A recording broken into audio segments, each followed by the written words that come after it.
Iblis is a creation of God. Iblis is a creation of God. Iblis is a jinn. Iblis is, he's made of fire, which the Quran talks again in several places that he's made of fire. But where did Iblis come from? And were there the likes of Iblis before? So the Mufassirun have commented. Again, this is based on those narrations that I talked about earlier. And what Allah Azza wa Jal did is that He created a whole creation of jinns that were on the earth. And this you will find in many of the early Mufassirun have commented on this. He created them on the earth and they had got taklif. Now what is taklif? Taklif is that God's now given them a responsibility to recognize Him. Now when Allah gives responsibility to creation, He will send messengers. So what Allah did is that He sent jinn messengers.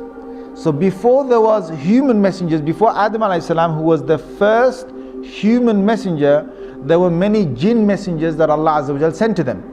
Now the jinns are made of fire, and the jinns, one of the things they have inside them, being fiery is that you're angry and you're hasty, you're fast, you're very powerful.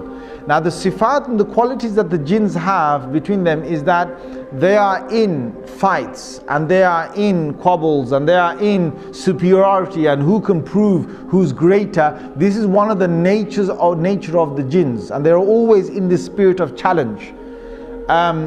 Now there are good jinns. Allah Azza wa Jal has said that in Surah Jinn itself. He's talked about two different groups of jinns, and He said the salihun, and there's those who are pious and those who are not pious. Now the ones that were on the earth were both types, and messengers came down. But the messengers in the many numbers were killed by the jinns on the earth. And there was great corruption that prevailed on the earth. There was great corruption that prevailed on the earth. Now there was one notable jinn that was very pious. Iblis, being who he was a good jinn, and he started to worship God to the extent, because jinns could fly, and jinns could go through many of the heavens. They could go up and down. They didn't have to stay on the earth. They could travel up. It was only when Rasulullah sallallahu alaihi wasallam came that they were trapped within this first universe. This is clear from the Quran. This in Surah Safat you will find this. In Surah Jinn you will find this. That Allah did not allow them to go beyond the first heaven, or the first heaven meaning the end of this universe. They can't go past that after Rasulullah sallallahu alaihi wasallam became a prophet. But before that they could go above that. So what happened is that on these travels, Iblis proved himself that he was so close to God. And Allah Azza wa Jal then allowed him to get closer and closer to higher and higher basically. And they say in some of these narrations that there was no space in the heavens was left, like no large space was left in the heaven, but Iblis had gone there and he had worshipped God. So he was a very, very, very close, you could say jinn, servant jinn, however you want to put it, to God. Until then, Allah Azza wa Jal allowed him to come in the company of the malaika, of the angels. And he got the chance to be in the company of the malaika. Allah decided that He's going to send the angels down to the earth and to banish the mutamarrideen, or those jinns that had causes a lot of corruption on the earth. So this group was going to come down and they're going to kill many of these jinns that were just out of control. Iblis volunteered that if he can come with the angels to kill these corrupted jinns on the earth, and Allah Azza wa Jal gave him permission.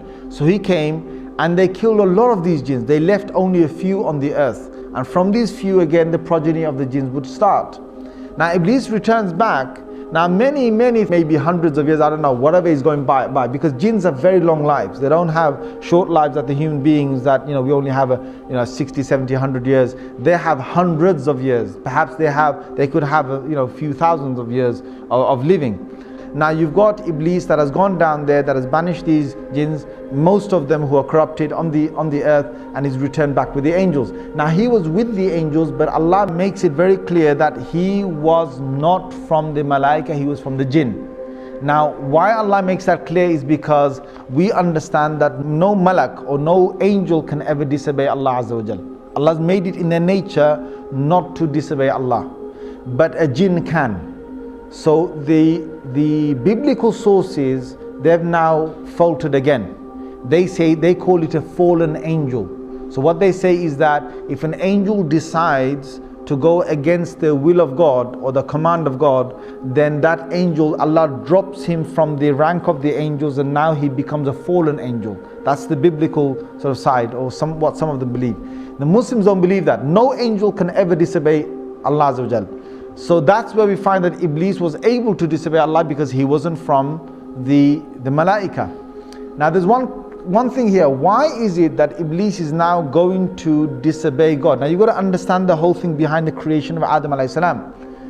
Suddenly Allah reveals to the angels and he says, I am about to make on the earth a Khalifa, or someone who will take command, second in charge, or someone who will rule again, reign after the last reigning. I'm about to make a Khalifa on the earth. Now when Allah said that, Iblis got really happy, right? He must have got really happy. And you know why? Because Iblis knows that the angels are not the ones who are going to rule the earth. If there's anyone, there's going to be the creation from the jinns. Allah is going to now make a Khalifa perhaps from the jinns. But Allah's decision wasn't that He's going to make a Khalifa or a vicegerent from the jinns. His decision now was that He's going to create this new creation. Now this shocked Iblis, because all these years that Iblis had worshipped Allah and had been so good was because he wanted power. He wanted prestige. He wanted to be in charge on the earth. He wanted to be, come back on the earth, and he's going to be sent perhaps as a messenger, or he's going to be sent with a new command of God on the earth, or he's going to be in charge of the jinns on the earth. There's something beautiful that's going to come for Iblis, something that he had a big glimmer and a big hope in, and all that was getting crushed now with this new creation. Now who is this new creation?